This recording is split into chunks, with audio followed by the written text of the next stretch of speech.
ಆಸ್ಪತ್ರೆಯಲ್ಲಿ ದೇವೇಗೌಡರ ಪತ್ನಿ ಚೆನ್ನಮ್ಮ ಅವರಿಗೆ ಚಿಕಿತ್ಸೆಯನ್ನು ನೀಡಲಾಗ್ತಾ ಇದೆ. ಚೆನ್ನಮ್ಮ ಅವರ ಆರೋಗ್ಯದ ಮೇಲೆ ನಿಗಾ ಇಟ್ಟಿದ್ದಾರೆ ವೈದ್ಯರು. ಅಜ್ಜಿಯನ್ನ ನೋಡೋದಕ್ಕೆ ಪ್ರಜ್ವಲ್ ರೇವಣ್ಣ ಬರ್ತಾರಾ ಅನ್ನೋ ಪ್ರಶ್ನೆ. ಪೆರೋಲ್ ಮೇಲೆ ಹೊರಗೆ ಬರ್ತಾರಾ ಪ್ರಜ್ವಲ್ ರೇವಣ್ಣ ಅನ್ನುವಂತಹ ಪ್ರಶ್ನೆ ಈಗ ಇದೆ. ಕೋರ್ಟ್ಗೆ ಅರ್ಜಿ ಸಲ್ಲಿಕೆ ಮಾಡುವಂತಹ ಒಂದಷ್ಟು ಸಾಧ್ಯತೆಗಳು ಕೂಡ ಇದೆ ಅನ್ನುವಂಥ ಮಾಹಿತಿ ಈಗ ಸದ್ಯಕ್ಕೆ ಲಭ್ಯವಾಗ್ತಾ ಇದೆ.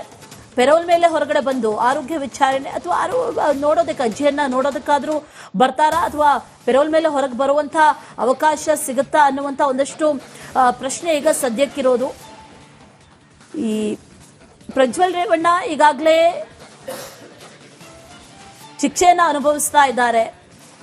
ವಿಚಾರಣೆ ಕೂಡ ನಡೀತಾ ಇದೆ ಒಂದು ಕಡೆಯಲ್ಲಿ. ಇದೆಲ್ಲ ಇರುವಂತಹ ಸಂದರ್ಭದಲ್ಲಿ ಈಗ ಅಜ್ಜಿಗೆ ಹುಷಾರಿಲ್ಲ ಅನ್ನುವಂತಹ ಕಾರಣಕ್ಕಾಗಿ ಪೆರೋಲ್ ಮೇಲೆ ಹೊರಗೆ ಬರ್ತಾರಾ ಅನ್ನುವಂಥ ಒಂದಷ್ಟು ಪ್ರಶ್ನೆಗಳು ಈಗ ಸದ್ಯಕ್ಕೆ ವ್ಯಕ್ತವಾಗ್ತಾ ಇದೆ. ಡೀಟೇಲ್ಸ್ ಅನ್ನ ಕೊಡ್ತಾರೆ ನಮ್ಮ ಪ್ರತಿನಿಧಿ ಅಭಿಷೇಕ್ ಜೈಶಂಕರ್, ನೇರ ಸಂಪರ್ಕದಲ್ಲಿ ಜಾಯಿನ್ ಆಗಿದ್ದಾರೆ. ಅಭಿಷೇಕ್, ಕಳೆದ ಒಂದೂವರೆ ವರ್ಷಗಳಿಂದಲೂ ಕೂಡ ಗಮನಿಸ್ತಾ ಇದ್ವಿ, ಈಗಾಗಲೇ ಪ್ರಜ್ವಲ್ ರೇವಣ್ಣ ಜೈಲ್ ಸೇರಿದ್ದಾರೆ. ಅಲ್ಲಿಂದ ಹೊರಗೆ ಬರೋದಕ್ಕೆ ಸಾಧ್ಯ ಆಗ್ತಾ ಇಲ್ಲ. ಅನೇಕ ಬಾರಿ ಬೇಲ್ಗೂ ಕೂಡ ಅಪ್ಲೈ ಮಾಡಿದ್ರು, ಆದರೆ ಯಾವುದೇ ರೀತಿಯ ಬೇಲ್ ಕೂಡ ಸಿಕ್ಕಿಲ್ಲ. ಈ ಬಾರಿ ಅಜ್ಜಿಯನ್ನ ನೋಡುವಂತಹ ನಿಟ್ಟಿನಲ್ಲಿ ಪೆರೋಲ್ ಮೇಲೆ ಹೊರಗೆ ಬರ್ತಾರಾ ಅನ್ನೋ ಪ್ರಶ್ನೆ ಸಲ್ಲಿಕೆ ಮಾಡಿದಾರಾ ಅಥವಾ ಅಂತ ಸಿದ್ಧತೆಗಳು ಅವರು ಲಾಯರ್ಸ್ ಕಡೆಯಿಂದ ನಡೀತಾ ಇದೆಯಾ? ಹೇಗೆ ಡೀಟೇಲ್ಸ್ ಏನಿದೆ?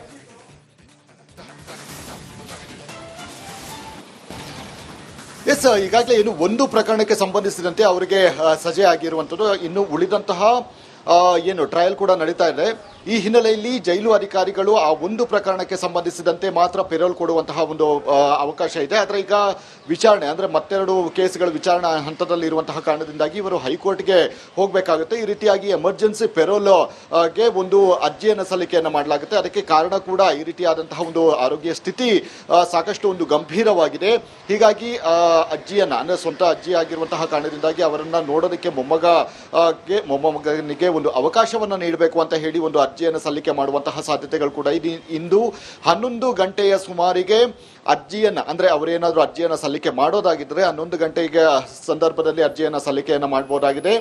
ಇದನ್ನ ತುರ್ತಾಗಿ ಒಂದು ಅರ್ಜಿಯನ್ನ ಇದನ್ನ ಮಾಡಬೇಕು ಅಂದ್ರೆ ವಿಚಾರಣೆಯನ್ನ ಮಾಡಬೇಕು ಅಂತ ಹೇಳಿ ಅವರು ಮನವಿ ಕೂಡ ಮಾಡಬಹುದು. ಅಥವಾ ಇಂದು ಅರ್ಜಿ ಸಲ್ಲಿಸಿದ ಬಳಿಕ ಸೋಮವಾರದಂದು ಆ ಅರ್ಜಿಯನ್ನ ಕೈಗೆತ್ತಿಕೊಂಡು ಅದರ ವಿಚಾರಣೆಯನ್ನು ಅಂದ್ರೆ ಪೆರೋಲ್ ಅನ್ನ ಕೊಡಬೇಕಾ ಬೇಡವಾ ಅನ್ನುವಂತಹ ನಿಟ್ಟಿನಲ್ಲಿ ವಾದ ಪ್ರತಿವಾದಗಳನ್ನು ಆಲಿಸಿ ನಂತರ ಪೆರೋಲ್ ಕೊಡ್ತಾರ ಬಿಡ್ತಾರೆ ಅನ್ನುವಂಥದ್ದು ನ್ಯಾಯಾಲಯಕ್ಕೆ ಬಿಟ್ಟಂತಹ ಒಂದು ನ್ಯಾಯಾಲಯದ ವಿವೇಚನೆಗೆ ಬಿಟ್ಟಂತಹ ಒಂದು ಇದಾಗಿರುವಂಥದ್ದು ನಿರ್ಧಾರ ಆಗಿರುವಂಥದ್ದು. ಹೀಗಾಗಿ ಸದ್ಯ ಪ್ರಜ್ವಲ್ ಒಂದು ಕಡೆ ಅಂದ್ರೆ ಭವಾನಿ ಅವರು ಪ್ರಜ್ವಲ್ ತನ್ನ ಒಂದು ಅವರನ್ನು ನೋಡಬೇಕು, ಅವರನ್ನು ಹೊರಗಡೆ ಕರೆಸಬೇಕು ಅನ್ನುವಂತಹ ನಿಟ್ಟಿನಲ್ಲಿ ಒಂದು ಇಂಟೆನ್ಷನ್ ಇರುತ್ತೆ. ಸಹಜವಾಗಿಯೇ ಅವರ ಹೊರಗಡೆ ತರುವಂಥದ್ದು ಅಂದ್ರೆ ಪೆರೋಲ್ ಮೇಲೆ ಹೊರಗಡೆ ಬಂದು ಅವರನ್ನ ಆರೋಗ್ಯ ವಿಚಾರಿಸುವಂತಹ ಒಂದು ಪ್ರಕ್ರಿಯೆಗಳನ್ನು ಕೂಡ ಮಾಡಬೇಕು ಅಂತ ಹೇಳಿ ಅಕಸ್ಮಾತ್ ಹೈಕೋರ್ಟ್ ಒಪ್ಪಿದ್ದೇ ಆದಂತಹ ಸಂದರ್ಭದಲ್ಲಿ ಸಹಜವಾಗಿ 15 ದಿನಗಳ ಕಾಲ ಜೈಲು ಮ್ಯಾನ್ಯುವಲ್ನಲ್ಲಿ ಎಮರ್ಜೆನ್ಸಿ ಲೀವ್ ಅಂತ ಹಾಕಿಕೊಳ್ಬಹುದಾಗಿದೆ. ಆದರೆ ಇಲ್ಲಿ ಕೂಡ ಹೈಕೋರ್ಟ್ನಲ್ಲಿ ಅರ್ಜಿಯನ್ನ ಸಲ್ಲಿಕೆ ಮಾಡಿದಂತಹ ಸಂದರ್ಭದಲ್ಲಿ ಕೂಡ 15 ದಿನಗಳ ಕಾಲ ನಮಗೆ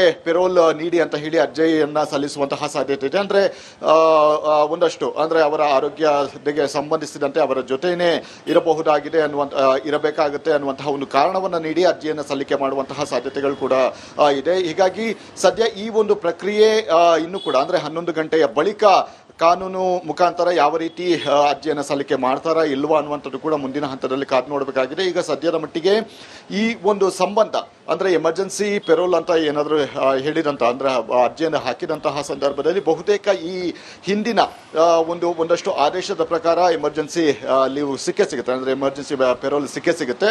ಹೀಗಾಗಿ ಮುಂದೆ ಯಾವ ರೀತಿ ಇದನ್ನ ಕನ್ಸಿಡರ್ ಮಾಡುತ್ತೆ ಹೈಕೋರ್ಟ್ ಅನ್ನುವಂಥದ್ದು ಕೂಡ ಮುಂದಿನ ಹಂತದಲ್ಲಿ ಕಾದು ನೋಡಬೇಕಾಗಿದೆ. ಈಗ ಸದ್ಯದ ಮಟ್ಟಿಗೆ ಆ ಒಂದು ಚಿಂತನೆ ಕುಟುಂಬಸ್ಥರಲ್ಲಿ ಇದೆ ಅಂತಾನೆ ಹೇಳ್ಬೋದು. Right Abhishek, thank you ಡೀಟೇಲ್ಸ್ಗೆ.